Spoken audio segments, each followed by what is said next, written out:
வச்சு அதை பார்க்கும்போது பிரிச்சு பார்க்கும்போது தாசில்தார் எல்லாருமே இருக்காங்க, பிடிஓ எல்லாருமே இருக்கிறாங்க, ஊராட்சி மன்ற பெருந்தலைவர் எல்லாமே இருக்கிறாங்க.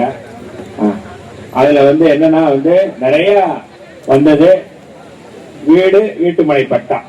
சில இடங்கள்ல மன்னருக்கு பட்டா இல்லை, அல்லது சில இடங்கள் ரெண்டுமே இல்லை.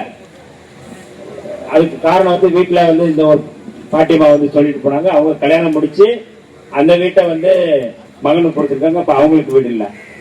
இந்த மாதிரி தொகுதியில இது மாதிரி நிறைய அதிகமா வந்திருக்கிறது. வீடு மனைப்பட்டா ரெண்டுமே கோரிக்கை வந்திருக்கு. அதே போல தார் சாலை வரகுப்பட்டில இருந்து அன்னமுத்தூர் ரோடு அது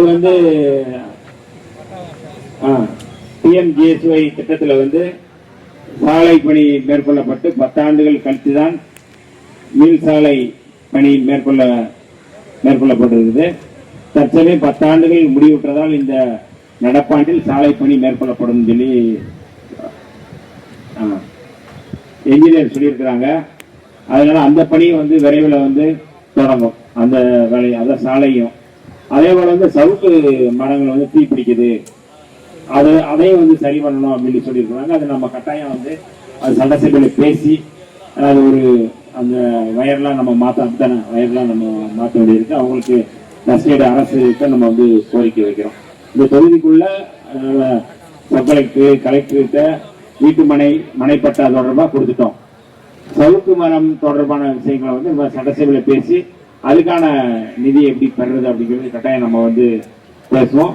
ரெண்டாவது சாலை நிறைய ரோடு இல்லைன்னு சொல்லி கேட்கறாங்க. அதையும் நம்ம பேசி அதை எவ்வளவு விரைவில் செய்ய முடியுமோ கட்டாயம் செய்வோம். அதனால மக்களுடைய கோரிக்கையை இப்ப இதுவரை தமிழ்நாட்டில் எந்த சட்டமன்ற உறுப்பினரும் இந்த மாதிரி ஏரியாவில இருந்து வாங்கியிருக்க மாட்டாங்க. நம்ம முதல் முயற்சியா புதிய முயற்சியா நம்ம மக்களை தேடி மனுக்களை பெறுகிறோம்.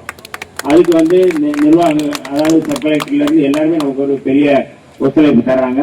கட்டாயம் நாம இந்த தொகுதியை ஏற்கனவே நான் சொன்னது போல திண்டி வனத்தை திண்டி வளமாக மாற்றுவதற்கு உறுதியா 100% நம்ம அதுக்கான முயற்சி செய்வோம்.